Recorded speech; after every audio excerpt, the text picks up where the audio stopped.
Industrial corridor के माध्यम से वो विस्थापन और हमारे पुरखों का भी अपमान करने का कार्यक्रम वहाँ पे चल रहा है। साथ में ये जो पिछले 25 साल पहले या 70 साल पहले जो ई प्रोजेक्ट हुए, जैसे बड़ा वाला डैम बन गया हो या बांध बांधा हो, वहाँ का जो विस्थापित समाज है, वो विस्थापित समाज को जो न्याय देने की बात है, उनका जो पुनर्वसन कि जो एक्ट के तहत जो उनको मुआवजा मिले या उनका पूरा सेटलमेंट हो, वैसे बहुत सारे केसेस महाराष्ट्र में पेंडिंग है। तो इसके लिए महाराष्ट्र के जितने भी हमारे आदिवासी समाज के जितने भी संगठन है, वो संगठन हमारे स्टेट के बहुत सारे जो लड़ाकू राजनेता है, उसमें से हमारे यहाँ उपस्थित है आदरणीय पद्माकर वल्लवी जी और आदरणीय गावित साहब, जो शुरू से आदिवासी संगठन और छात्र संगठन से लेकर भले ही वो पॉलिटिक्स में गए, लेकिन वहां पर भी जाके हमारी बात डंके के चोट पे वहां के विधानसभा में उन्होंने उठाई और ये बहुत सारे जो केसेस है उन्हें अभी भी संवैधानिक तरीके से जो कोर्ट में जाके बहुत सारे हमारे संगठन साथ में मिलकर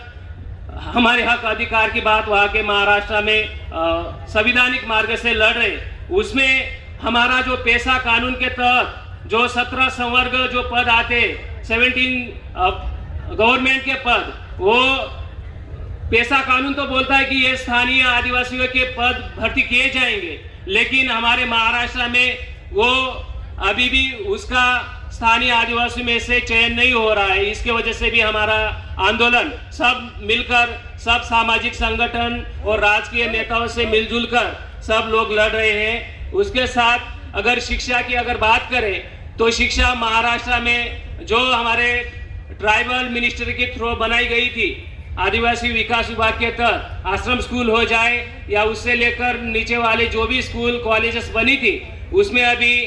निजीकरण हो रहा है और प्राइवेट कंपनी को वो टेंडर दे दिया गया है। इसीलिए हमारे आदिवासी विकास विभाग में ये जो हमारे जितने ही कर्मचारी भरे जाने चाहे थे, वो सिर्फ रोजंदारी के तहत यानी कि सिर्फ 11 महीने का टेंडर निकाल के ये कंपनी को दिया जा रहा है। इसके लिए भी हमारे महाराष्ट्र में बड़े पैमाने पे बहुत बड़ा आंदोलन खड़ा है और इसके लिए भी हम सब मिलकर लड़ रहे हैं। साथ में महाराष्ट्र में रोजी रोटी के लिए, पेट भरने के लिए पलायन भी बहुत बड़े पैमाने पे होता है। वो गन्ना कटाई के लिए हमारे महाराष्ट्र का बहुत सारा भाई बहन गुजरात में जाता है, उधर कर्नाटक में जाता है और ये पलायन रोका जाए, इसीलिए भी हमारे यहाँ पे बहुत सारा चिंतन हो रहा है। गांव-गांव में अभी हम उद्योजकता विकास के तहत साथ में ये जो छोटी मोटी उद्योग की जो व्यवस्था हो सके और रोजगार निर्मित हो सके, इसके ऊपर भी काम चल रहा है। साथ में हमारे महाराष्ट्र में फर्जी सर्टिफिकेट बनाने का बहुत जोरों से काम चल रहा है। जैसे कि हम बोलते हैं कि ब्राह्मण का बेटा जाति जन्म से ब्राह्मण हो जाता है, लेकिन आदिवासी की अगर बात आए तो उसको सर्टिफिकेट लेने के लिए जाना पड़ता है और इसमें जो ऑफिसेस बनी है उस ऑफिस में बहुत सारे फर्जी सर्टिफिकेट बांटे जा रहे हैं। इस वजह से हमारे जो कानूनन अधिकार है, जैसे गवर्नमेंट सर्विसेज हो जाए या पॉलिटिक्स में जो रिजर्वेशन है, इसमें बहुत सारी ऐसी समस्या आई है। जैसे कि जलगांव में फर्जी सर्टिफिकेट पे हमारे एमएलए बन जाते, या नासिक डिस्ट्रिक्ट में सटाना जैसे विधानसभा में फर्जी सर्टिफिकेट पे एमएलए वाले चुनाव भी जीत जाते। ऐसे बहुत सारी बात हमारे महाराष्ट्र में चल रही और लेकिन जब भी वो ध्यान में आता है तो हमारे सामाजिक संगठन और राजकीय सब लोगों से मिलजुल कर ये बहुत सारी केसेस हम कोर्ट में भी लड़ रहे। साथ में महाराष्ट्र में होने जा रहा है नर्मदा नदी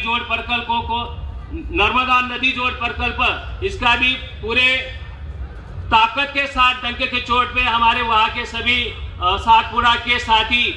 इस प्रोजेक्ट का भी विरोध कर रहे हैं। ये जो भी प्रोजेक्ट बन रहे हैं, ये पूरा आदिवासियों को नेस्त नाबूद करके उनका जो जल जंगल जमीन का जो अधिकार है, उसमें से उनको विस्थापित करने का ये सब चल रहा है। और